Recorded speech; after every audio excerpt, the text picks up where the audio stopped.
आइए दोस्तों, आज के वीडियो में हम लोग देखते हैं इतिहास से संबंधित बहुत ही महत्वपूर्ण क्वेश्चन। सिंधु घाटी सभ्यता की सबसे महत्वपूर्ण विशेषता क्या है? पक्की ईंट से बनी इमारत, प्रथम असली मेहराब, पूजा स्थल, कला और वास्तुकार। इसका राइट आंसर होगा पक्की ईंट से बनी इमारत।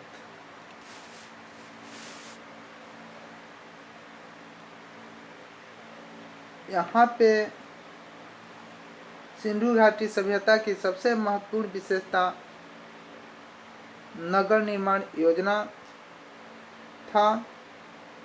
इस सभ्यता के भवन ग्रिड पत्ती से बना था और जो वहाँ का सड़क था वह एक दूसरे को समकोण पर काटता था तथा वहाँ पे नगरों में नालिया की सुंदर व्यवस्था था। पक्की ईंट से इमारत बनी थी जो 1-2 मंजिला था। वहाँ कपास पैदा करने का श्रेय सिंधु घाटी सभ्यता वासियों को दिया जाता है। वहाँ एक भी मंदिर का अवशेष प्राप्त नहीं हुआ। सिंधु घाटी सभ्यता का खोज राय बहादुर दयाराम साहनी ने 1912 ईस्वी में किए। इस सभ्यता का विस्तार पश्चिम में दासक नदी के किनारे सुतका डेंगोल यानी बलूचिस्तान, पूर्व में हिंडा नदी के किनारे आलमगीरपुर, मेरठ, उत्तर में चिनाब नदी के किनारे मंडा यानी कश्मीर तथा दक्षिण में दाइमाबाद महाराष्ट्र था। आइए नेक्स्ट क्वेश्चन। प्रथम एक अस्थनि दूत था। सेल्यूकस, सिकंदर का, डेरियस का, यूनानी का। इसका राइट आंसर होगा सेल्यूकस का।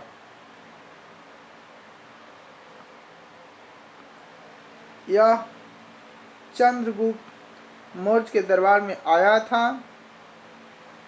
यह अपना पुस्तक इंडिका में मौर्य जुगीन समाज एवं संस्कृति के विषय में वर्णन किया है।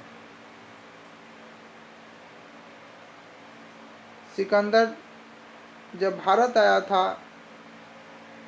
उसके साथ आने वाले लेखकों में नियार्कस, अनेसिक्राटस, आसिटोबुलस ये प्रमुख लेखक साथ आए थे तथा मौर्यकालीन दरबार में आने वाले प्रमुख लेखक हुए जिसमें डाइमेकस, सीरिया नरेश आंतियोकस का राजू था जो बिंदुसार के शासन में आया था तथा अशोक के शासन में मिस नरेश टालमिस फिलेडस का राजदूत डायनोसिस आया था।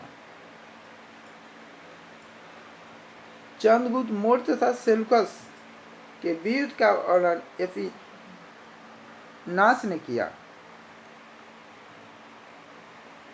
आइए नेक्स्ट क्वेश्चन। कौटिल्य की पुस्तक अर्थशास्त्र किस विषय पर आधारित है? आर्थिक संबंध, शासन के सिद्धांत और अभ्यास, विदेश नीति, धन संचय। इसका राइट आंसर होगा शासन काल के सिद्धांत और अभ्यास।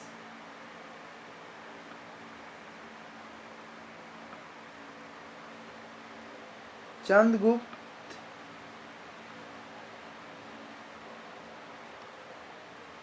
के शासनकाल में चाणक्य द्वारा यह पुस्तक लिखा गया जो कि इसका वर्णन संस्कृत भाषा में है।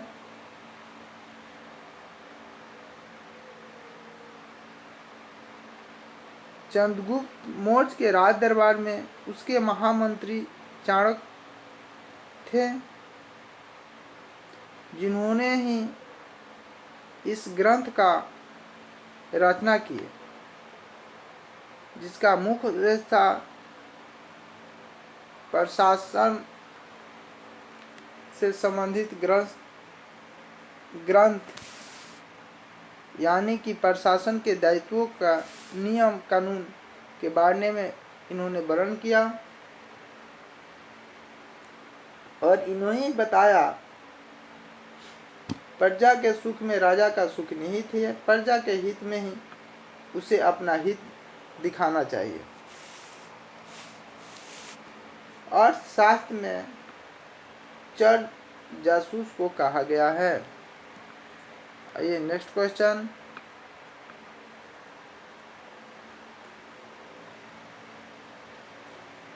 त्रिपिटक किसके धार्मिक पुस्तक हैं? जैन, हिंदू, पारसी, बौद्ध। इसका राइट आंसर होगा बौद्ध।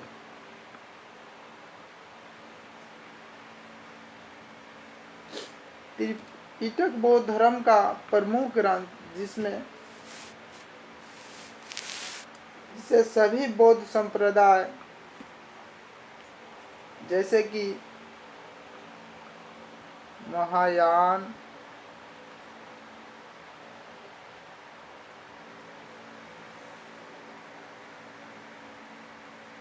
थेरवाद, बर्जियान, नौगान आदि मानते हैं। बौद्ध ग्रंथ प्राचीनतम ग्रंथ है जिसमें भगवान बुद्ध का उपदेश संग्रहित है। यह पाली भाषा में लिखा गया है।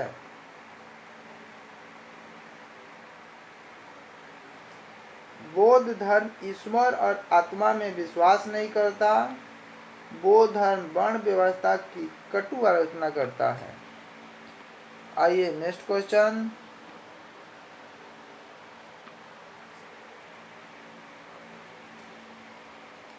अशोक के धर्म का मूल संदेश क्या है?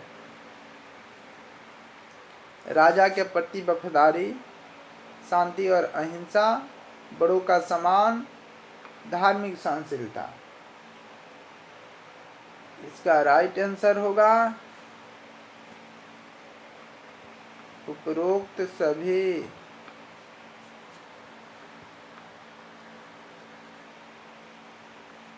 ये सभी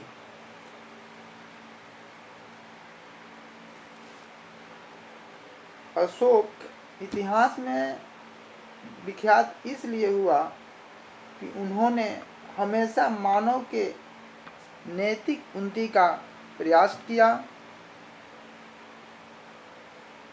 अशोक के शिलालेखों में उन्हें धर्म कहा गया, जैसे कि दूसरे तथा सातवें स्तंभ लेखों में अशोक ने धर्म की व्याख्या इस प्रकार किया कि कल्याणकारी कार्य करना, यानी कि कल्याण के लिए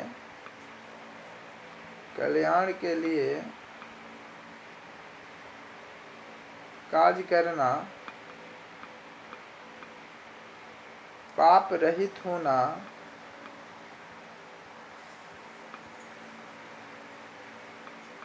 मृदुता, दूसरे के प्रति व्यवहार में मधुरता, दयादान, शुचिता, बड़ों का आदर करना, साधुता अर्थात शांति और अहिंसा ही धर्म है। इसके अलावा पहला, 7वां, 11वां एवं 12वां शिलालेख में व्यक्तियों, विचारों, धर्मों, विश्वासों तथा भाषा सहिष्णुता पर बल दिया। गुरुओं का आदर, माता पिता की सेवा, दासों से उचित व्यवहार, राजा के प्रति वफादारी तथा वाक संयम को अपनाने पर जोर दिया। आइए नेक्स्ट क्वेश्चन।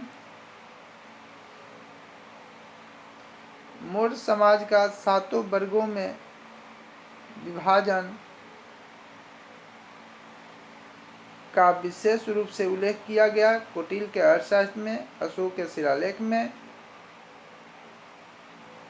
पुराणों में, मेगास्थनीज की पुस्तक इंडिका में। इसका राइट आंसर होगा मेगास्थनीज की पुस्तक इंडिका में। मेगास्थनीज ने भारतीय सामाजिक व्यवस्था को 7 जातियों में विभक्त किया। पहला दार्शनिक, दूसरा किसान,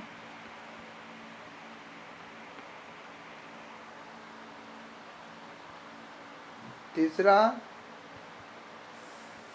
शिकारी एवं पशुपालक,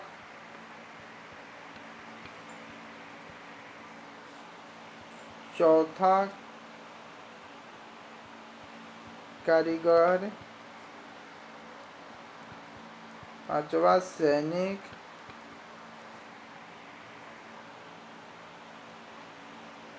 छठा निरीक्षक,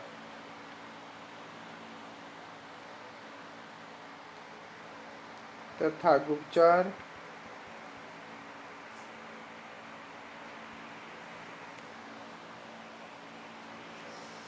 सातवां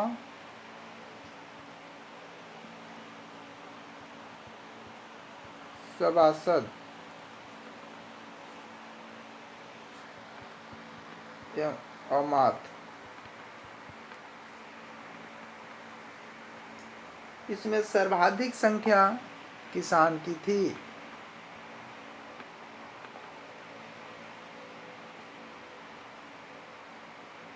मेगास्थनीज द्वारा पुस्तक इंडिका से तत्कालीन समाज और राजनीति की जानकारी प्राप्त होती है। आइए नेक्स्ट क्वेश्चन। प्रसिद्ध चीनी फहियान ने किसके शासन में भारत की यात्रा की? चंद्रगुप्त प्रथम, चंद्रगुप्त द्वितीय, रामगुप्त, श्रीगुप्त। इसका राइट आंसर होगा चंद्रगुप्त द्वितीय।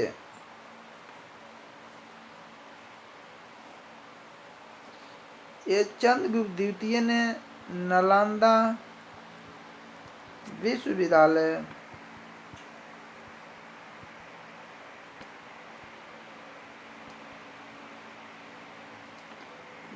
में बौद्ध ग्रंथों के अध्ययन के लिए यानी स्टूडेंट बन के आए थे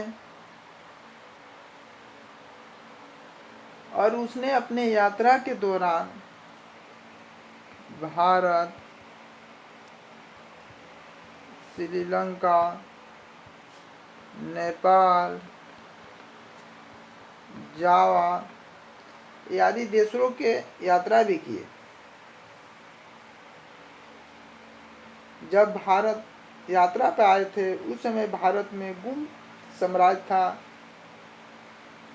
तथा चीन में जीन का साम्राज्य चल रहा था।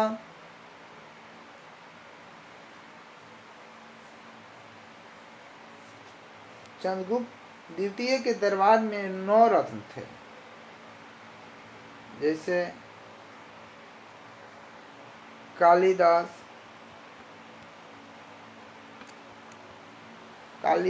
धन्वंतरी,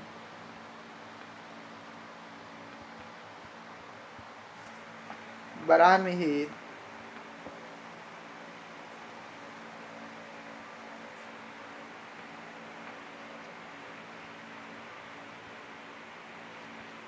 रामिरी आजभर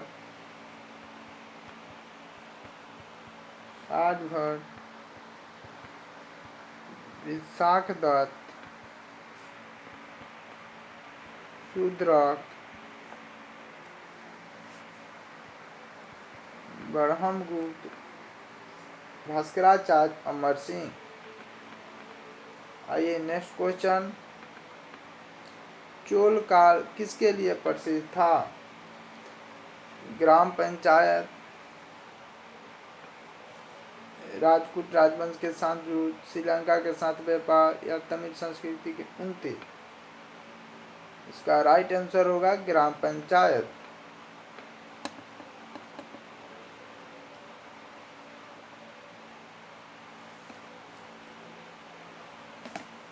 चोल शासन की उल्लेखनीय विशेषता उसका ग्रामीण स्वशासन था। उस समय ग्राम पंचायत में मुख्यतः दो प्रकार की संस्थाएं कार्य कर रही थी। पहला और दूसरा सभा या महासभा।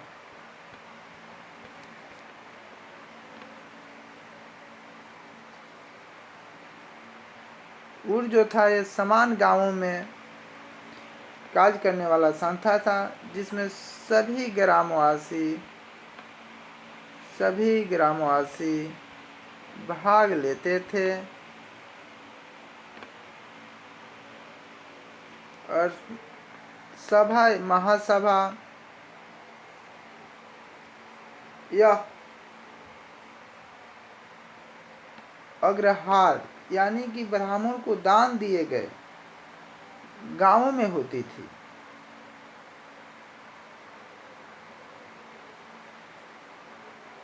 चोल सम्राट द्वारा प्रबल केंद्रीय नियंत्रण के साथ बहुत अधिक स्थानीय स्वायत्तता यानी सहायता दी जाती थी।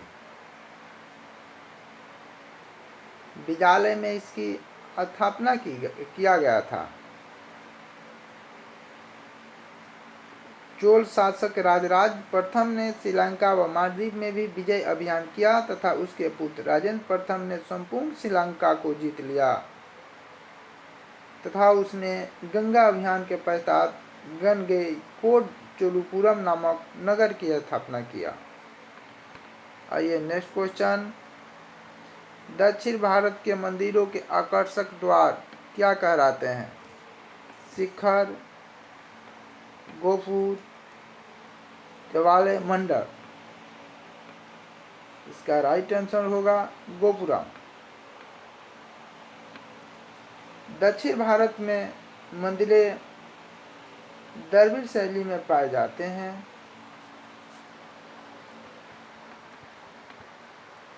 द्रविड़ शैली में पाए जाते हैं। इस शैली का शुरुआत 8वीं शताब्दी में हुआ। इस शैली का मुख्यतः विशेषता था प्रकार यानी कि चार दीवारी।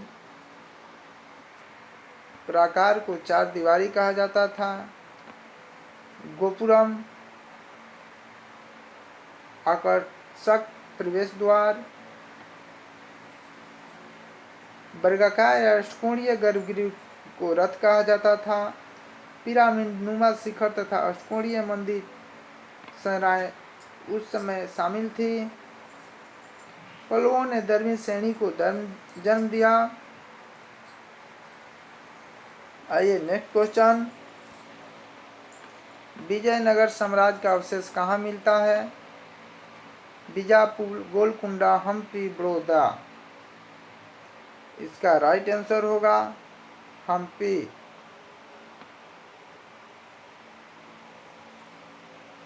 इसका स्थापना हरिहर और बुक्का नामक दो भाइयों ने किया, जो कि यह 1336 से लेकर के 1646 तक ये साम्राज्य रहा। इसके 4 वंशों ने शासन किया। पहला संगम वंश,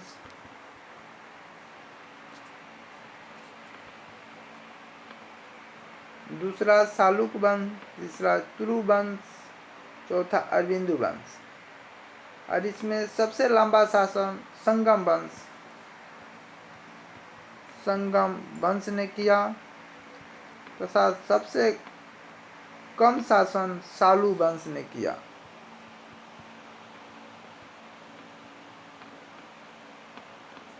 इस राज को 1565 में भारी पराजय के बाद जला दिया गया। स्थिर रूप से उसके बाद 80 वर्ष तक यह राज चला, जिसका राजधानी विजयनगर के अवशेष आधुनिक कर्नाटक राज्य में हम्पी शहर के निकट पाया गया। इस समय यह एक विश्व विरासत स्तर के रूप में है। दोस्तों आज के लिए इतना ही, फिर मिलते हैं नेक्स्ट वीडियो में। Thank you so much.